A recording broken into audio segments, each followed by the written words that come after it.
काली नजर। माँ, माँ। अरे क्या माँ माँ कर रहा है? बकरी का बच्चा है क्या? अरे माँ, मजाक छोड़ो। मुझे फाइनली वो मेन चौराहे वाली दुकान मिल गई है। अब देखना, आपका बेटा दुगनी स्पीड से पैसा कमाएगा। उफ़, ये क्या? मेरी ऑनलाइन मेकअप क्लास चल रही है। इतनी जोर से क्यों बोल रहे हो आप दोनों? अरे मेरी धर्म पत्नी जी, मेकअप क्लास बाद में करना।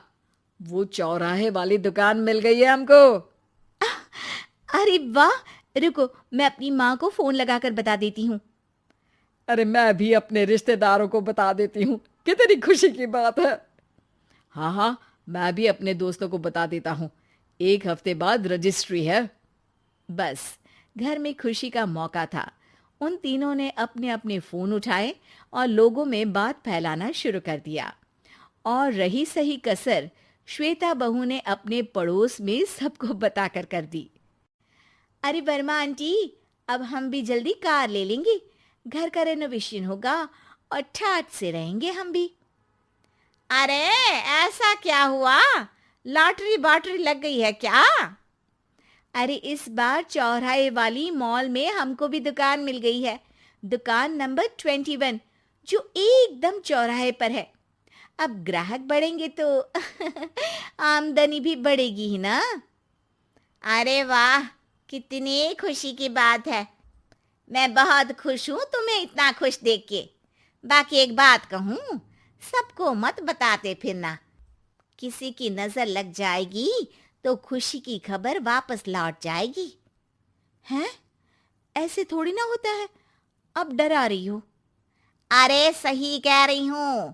काली नजर कहते हैं इस चीज को, जब आप किसी को कुछ बताओ और वो काम बिगड़ जाए। अरे लेकिन मैं तो। तुमने सबको बता दिया ना? हाँ, फोन लगा लगा के। अब बच के रहना। काली नजर बड़ी खतरनाक होती है। श्वेता इतनी खुश रहती है कि वो वर्मा आंटी की बात पर ध्यान ही नहीं देती, जबकि पड़ोस में और भी लोगों से खुशी की खबर शेयर करती रहती है। अगले दिन राजेश बहुत दुखी होकर घर आता है। अरे बेटा, क्या हुआ? मुंह क्यों सूजा हुआ है? मधुमक्खी ने काट लिया क्या? माँ, वो दुकान किसी और के पास चली गई। किसी ने ज्यादा भाव लगा दिया। अरे पर बात तो आपसे हुई थी ना उस दुकान वाले की। हाँ, आज मैं टोकन अमाउंट देने गया था, तब मुझे पता चला। कोई आकर सुबह मुझसे पहले ही ज्यादा अमाउंट दे गया।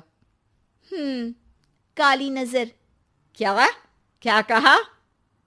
वर्मा आंटी ने समझाया था कि किसी को बताना मत, वरना काली नजर लग जाएगी। अच्छा, तुम्हें उनकी बात मान लेनी चाहिए थी। उनकी बात मान लेती, लेकिन उसके पहले ही सबको बता चुके थे ना हम तीनों। अरे अगली बार से ध्यान रखेंगे। कोई भी नई चीज होगी तो किसी को नहीं बताएंगे। तीनों कुछ दिन ऐसे ही रहते हैं, पर एक दिन श्वेता को एक मेल आता है। राजेश, मेरा ऑनलाइन मेकअप कोर्स कंप्लीट हो गया। अब मैं खुद का पार्लर खोल सकती हूँ। अरे वाह, अपने मोहल्ले में ही खोलते हैं। ये जो घर के सामने दुकान है ना, वहीं। हाँ, यहाँ सस्ती भी मिल जाएगी। अगले दिन श्वेता वर्मा आंटी के पास जाती है, मिठाई का डब्बा लेकर। अरे आओ आओ, कैसे आना हुआ? जोर से नहीं बोलूंगी। वो सामने वाली दुकान है ना, वहां मैं अपनी पार्लर की दुकान खोलने वाली हूँ। उसकी मिठाई है। अरे वाह, बहुत बधाई हो तुमको। हाँ, मैं कमाने लगूंगी तो राजेश पर पूरे घर का बोझ नहीं रहेगा ना आंटी जी। ये तो है। पर ये बता कि तूने ये बात किसी और को तो नहीं बताई ना? अरे नहीं नहीं, पिछली बार गलती कर दी थी। काली नजर लगी किसी की और राजेश के हाथ से वो दुकान चली गई थी। सबको मत बताना। चलो मैं चलती हूँ, कल दुकान की बात करने भी तो जाना है। अगले दिन श्वेता दुकान के लिए मालिक से बात करने जाती है। अरे लेकिन दुकान तो हम कल रात को ही किसी को दे चुके हैं। कल ही? हाँ, कल ही। 2 दिन बाद कोई यहाँ पार्लर भी खोल लेगा। अब कहीं और दुकान देख लीजिए। अरे पर हमको भी तो पार्लर ही खोलना था। हाँ भाई, ये एक ही दुकान है, आधी आधी तो नहीं दे सकता ना मैं। राजेश और श्वेता घर पर हताश होकर आ जाते हैं। इस बार तो किसी को बताया भी नहीं था, अब किसकी काली नजर लग सकती है।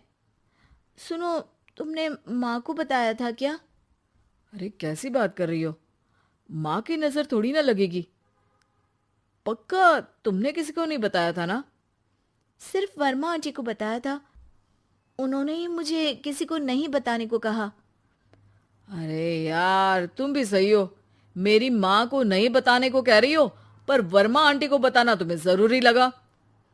अरे वर्मा आंटी ने ही तो काली नजर के बारे में बताया था ना, वो हमेशा हमारा भला ही तो चाहती हैं।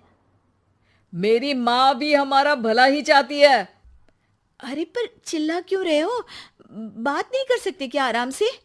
नहीं आता वो आराम से बात करना, और करना भी नहीं चाहता हूं मैं।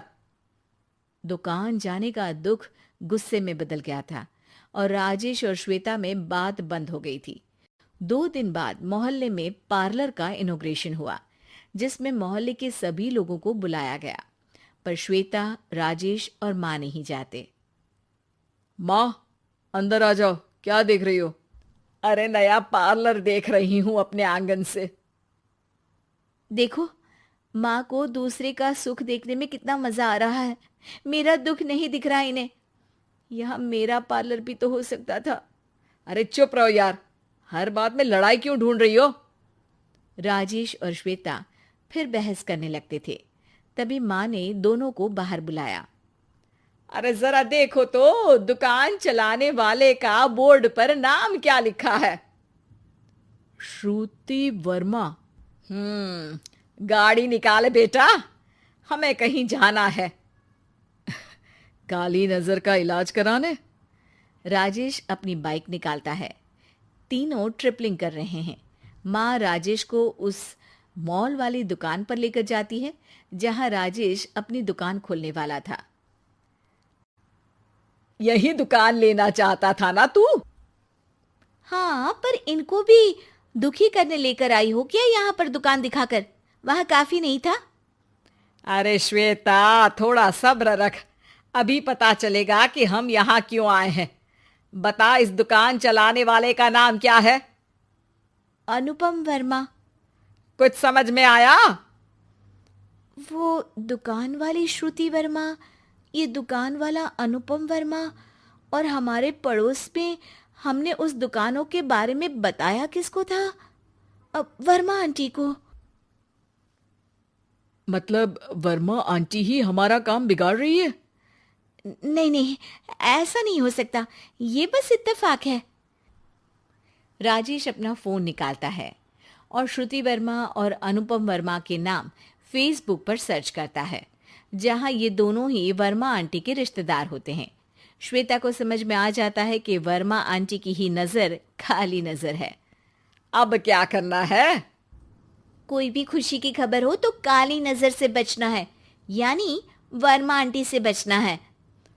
अरे पर मुझे ये समझ में नहीं आया कि वो हमारे साथ ऐसा क्यों करेंगी। अरे बेटा, एक सीख है, दूर के आदमी को आपकी तरक्की से कम परेशानी होगी, पड़ोसी को ज्यादा। दोनों माँ की बात में हामी भरते हैं और अगला काम चुपचाप करने की कसम खाते हैं, ताकि आगे से वर्मा आंटी कोई काम ना बिगाड़ सके।